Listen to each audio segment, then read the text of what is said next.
राधे राधे। श्री शिवाय नमस्तुभ्यम। हर हर महादेव। शिव भक्त मनोकामना पूर्ण एवं स्वास्थ्य उपाय चैनल में आपका बहुत बहुत स्वागत है। वीडियो अच्छा लगे तो लाइक शेयर एवं सब्सक्राइब जरूर करें। विष्णु भगवान की पूजन कर रहे हो, शिव जी की पूजन कर रहे हो, कोई अन्य देवता का अगर आप स्मरण कर रहे हो तो गोल बत्ती लगाई जाती है। भगवान के मंदिर में पूजन कर रहे हो तो गोल बत्ती लगाएं। लंबी बत्ती, लंबी वाली जो बत्ती होती है, लक्ष्मी की पूजन में, देवी पूजन में, जितनी भी माताओं की आप पूजन करोगे, जितनी भी देवियों का आप स्मरण करोगे, उसमें लंबी बत्ती का प्रमाण। पितरों की पूजन में लंबी बत्ती का प्रमाण है। पितरों को कभी गोल बत्ती नहीं लगती। आप मटके के पास में, परिंदे के पास में, जल के पात्र के पास में कोई भी अगर दिया लगाएंगे तो वहां गोल बत्ती रखकर लगाएंगे तो घर में लक्ष्मी नहीं टिकेगी। कई लोग कहते हैं कि परिंदे के पास, मटके के पास में, पानी के स्रोत के पास में जहां जल भरते हैं, ठंडा रखते हैं, टंकी रखते हैं, वहां पर मटके के पास बत्ती लगाओ, दिया लगाओ, पितर शांत रहेंगे। तो पितरों को शांत करो, मना नहीं है, पर दिया लगाने का नियम है कि पितरों को अगर आप दिया लगा रही हो मटके के पास, परिंदे के पास, या अमावस्या के दिन पितरों के लिए अगर दीप लगा रही हो तो गोल बत्ती अगर लगाओगी तो कार्य कभी सफल नहीं होगा। धन आएगा जाएगा, टिकेगा नहीं। इसलिए पितरों के लिए अगर दिया लगाना है, पूर्वजों के लिए दिया लगाना है, पितरों के लिए अगर दीप लगाना है तो लंबी बत्ती लगाइए। लंबी बत्ती मारा, लंबी बत्ती का प्रमाण हमारे यहां शास्त्र का, गोल बत्ती का। और सुंदर चरित्र कहा, यदि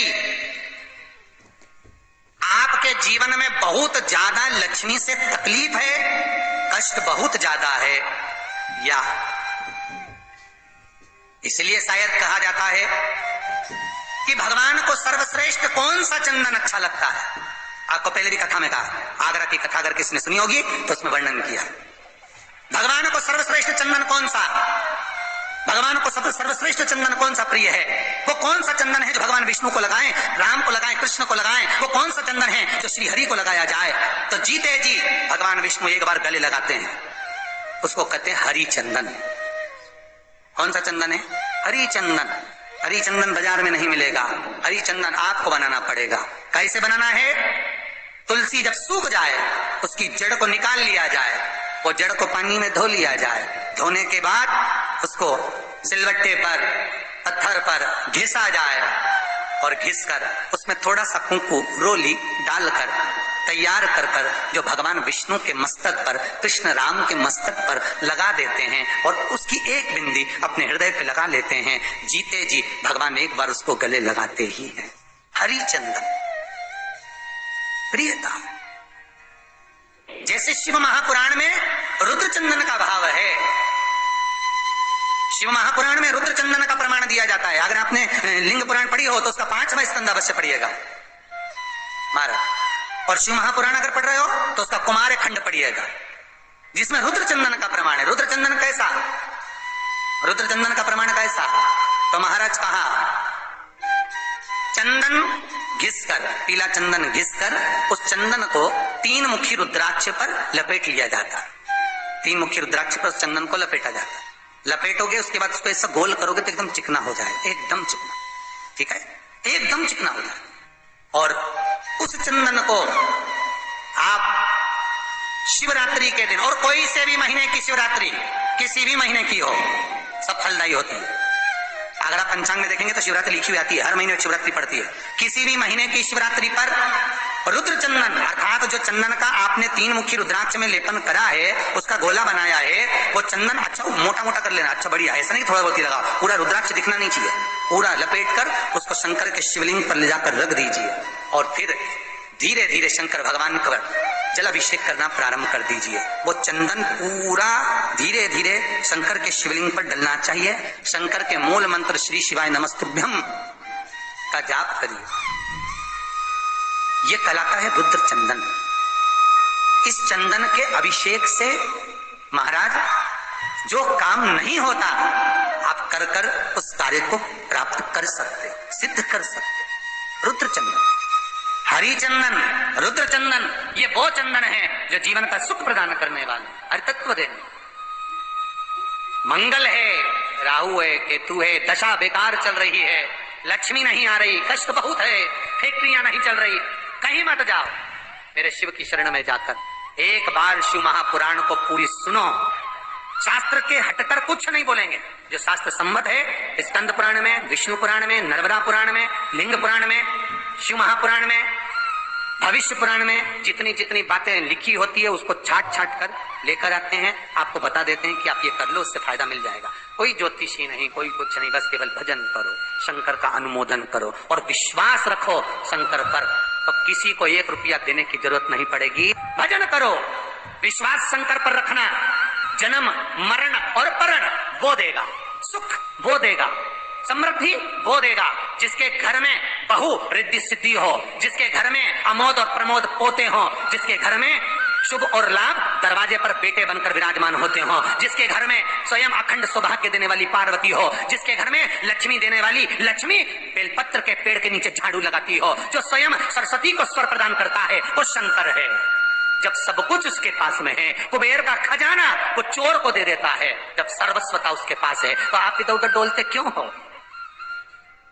क्यों डोलो? उस पर विश्वास रखो। वो शंभु, वो शंकर, वो त्रिकालदर्शी, वो कैलाशी, वो अविनाशी। बैड डे एट वर्क, हाँ यार, बैड डे एट वर्क में भी, लेकिन मेरा सेकंड जॉब मुझे खुश रख। आपको अगर ऐसा महसूस होता है कि किसी ने आपकी दुकान पर बंधन कर दिया, आपका व्यापार बांध दिया, 4 दिन दुकान अच्छी चल रही है और 4 दिन बंद हो रही है, तो महाराज सूर्य का उत्तरायण जो प्रवेश है मकर के अंतर्गत, वो दोपहर में लगभग 2:30 बजे के करीब में आए, 2:30 से 3 के करीब में आया। तो निवेदन करूंगा मैं आपको ऐसा लगता है कि आपका व्यापार अब 4 दिन अच्छा चल रहा है, फिर गिर रहा है, फिर चल रहा है, फिर नीचे आ रहा है, तो जब मकर राशि के भीतर सूर्य प्रवेश करेगा 2:30 के लगभग में आएगा, शायद दोपहर में 2:30-3 बजे के करीब में प्रवेश करेगा, तो आपको ऐसा लगे या किसी की तबियत थोड़े दिन अच्छी हो रही है, फिर गिर रहा है, फिर अच्छी हो रही है, फिर बेकार हो रही है, फिर अच्छी हो रही है, फिर बेकार हो रही है, दवाई खा रहे हो नहीं लग रही, तो आप जब मकर राशि में सूर्य प्रवेश करे, कल मकर संक्रांति के दिन उत्तरायण जब सूर्य के भाव प्रवेश करे महाराज, दोपहर में 2:30-3 बजे के करीब में प्रवेश कर जाएगा, इतनी बजे, तो प्रयास करना थोड़ी सी काली तिल्ली लेना महाराज जी, उसमें एक बमूल का कांटा लेना, काली तिल, बमूल का कांटा और किसी भी वृक्ष की 5 पत्तियां लेना महाराज, उसको लेकर अपने दुकान में, व्यापार में, या जिसको औषधि ना लग रही हो, जिसका स्वास्थ्य गड़बड़ हो रहा महाराज, उसका स्पर्श कराकर या 21 बार उस पर से उतार कर, और उतारना क्या नाम लेकर है? अवधूतेश्वर महादेव। कौन सा महादेव है? जम के बोलो जरा, अवधूतेश्वर महादेव। शिव जी का एक अवतार हुआ था, अवधूत रूप शंकर। शंकर भगवान के उस क्रोध को, भगवान शिव के उस क्रोध को ब्रह्मा जी ने घोड़े का रूप दे दिया था और घोड़े को समुद्र में डाल दिया था। उस घोड़े से जलंधर हुआ था, फिर जलंधर का विवाह वृंदा से हुआ था। अर्थात शास्त्र कहता है कि अवधूतेश्वर महादेव का जो रूप है वो रोग का निवारण करने के लिए, व्यापार की वृद्धि को आगे बढ़ाने के लिए। आप लोगों ने कहीं कहीं देखा होगा, किसी किसी के ऑफिस में देखा होगा कि वास्तु शास्त्री कहते हैं कि दौड़ते हुए घोड़े का फोटो लगाओ। सुना है कि नहीं सुना? अरे बोलो तो, सुना है कि नहीं सुना? किसी वास्तु वाले के पास जाओगे ना तो वो कहेगा तुम्हारा ऑफिस अच्छा नहीं चल रहा ना, तो दौड़ते हुए घोड़े का फोटो लगाओ। जो घोड़े 4-5 घोड़े दौड़ रहे हैं उनका फोटो लगा। क्यों कहते हैं? उसका कारण क्या है? वास्तु शास्त्री ऐसा क्यों बताते हैं कि दौड़ते हुए घोड़े का फोटो? उसका शास्त्र प्रमाण शिव महापुराण करती है महाराज कि शिव का एक रूप अवधूतेश्वर है, जिसको ब्रह्मा जी ने घोड़े का रूप दे दिया और घोड़े का रूप देकर उसको समुद्र में डाल दिया, जिससे जलंधर की उत्पत्ति हुई। तो अगर मान लो अगर प्रॉब्लम चल रही है, व्यापार में दिक्कत आ रही है, व्यवसाय में तकलीफ आ रही है, या किसी न किसी रूप में कोई ना कोई कष्ट आपको लग रहा है, तो अवधूतेश्वर महादेव का नाम लेकर काली तिल्ली, वृक्ष की पत्ती और एक बमूल का कांटा लेकर, और आप दुकान में से उतार लो, चाहे शरीर पर से उतार लो, उसको ले जाकर किसी भी चौराहे पर उसको पटक दीजिए। चौरस्ते पर नहीं डाल सकते तो बहते हुए पानी में डाल दीजिए। बहता हुआ पानी ना मिले तो पीपल के वृक्ष के नीचे डाल दीजिए, पर उसको मकर राशि के प्रविष्ट भाव में ही डालना।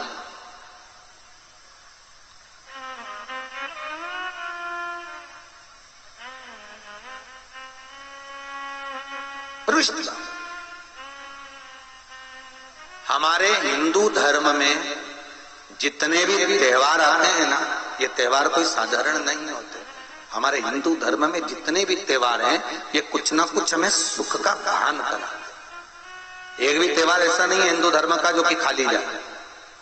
बस हम उससे दूर रहते हैं, हमें आता नहीं है। बस एक साधारण भाव में हमने त्योहार मना लिया, पर उसका महत्व हम समझ, उसको जाने कि उसकी महत्वता है।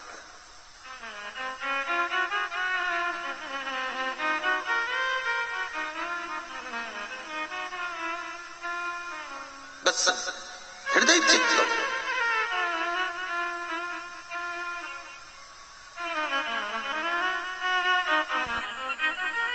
कोई किसी व्यक्ति ने मालूम पड़े कोई भूमि पर कब्जा कर लिया और नहीं छोड़ रहे, तो उसके लिए भी कल का दिन बड़ा महत्वपूर्ण है महाराज। उसके लिए भी कल का दिवस बड़ा महत्वपूर्ण है महाराज। मान लो अगर कोई कब्जा कर लिया हो और वो प्लाट या कोई दुकान, कोई व्यापार की स्थान नहीं छोड़ रहा, तो उसके लिए भी कल का दिन शास्त्र कहता है महाराज जी, शमी पत्र की 5 पत्तियां। कितनी पत्तियां लेना है? 5। शमी पत्र की 5 पत्ती, बेल पत्र की 11 पत्ती। मकर राशि में प्रवेश करते समय सूर्य का स्मरण करते हुए सूर्य पे से 7 बार घुमाकर भगवान शिव का नाम मंत्र लेते हुए, जो शिव महापुराण का मूल मंत्र है, श्री, बोलिए जम के, श्री शिवाय नमस्तुभ्यम।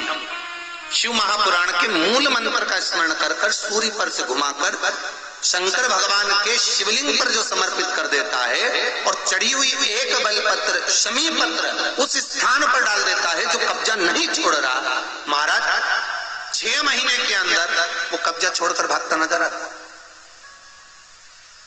कर्जा अगर थोड़ा भी है और थोड़ी भी मात्रा का अगर कर्जा है, तो उस कर्जे को चुकाने का प्रयास करते, और अगर नहीं चूक रहा तो कल सूर्य जब मकर में उत्तरायण भाव में प्रवेश कर रहा है, तो 1 लोटा पानी कलश महाराज उसमें जल भर लीजिए और जल भर कर उसमें 7 दाने चने की दाल के डाल दीजिए। 7 दाने चने की दाल के डालकर उसमें थोड़ा सा कुंकू रौली थोड़ी सी उसमें डाल लीजिए।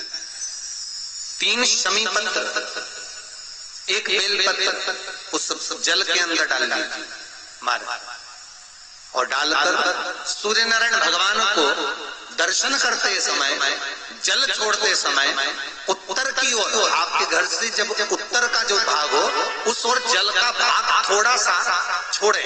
आखिरी का बचा हुआ जो जल और बेलपत्र और शमी पत्र है एक साथ जब छूने, तो जितना अपने मन में भाव हो कि हमारा इतना कर्जा है बाबा, वो चूक जाए, या कोई पैसे नहीं दे रहा है उसका भी स्मरण कर सकते हैं कि हमारा इतना रुपया लेना है, और वो जल शमी पत्र बेलपत्र उसी समय पर नीचे डाल देना, उसका छींटा थोड़ा सा अपने ऊपर लेकर प्रवेश कर महाराज।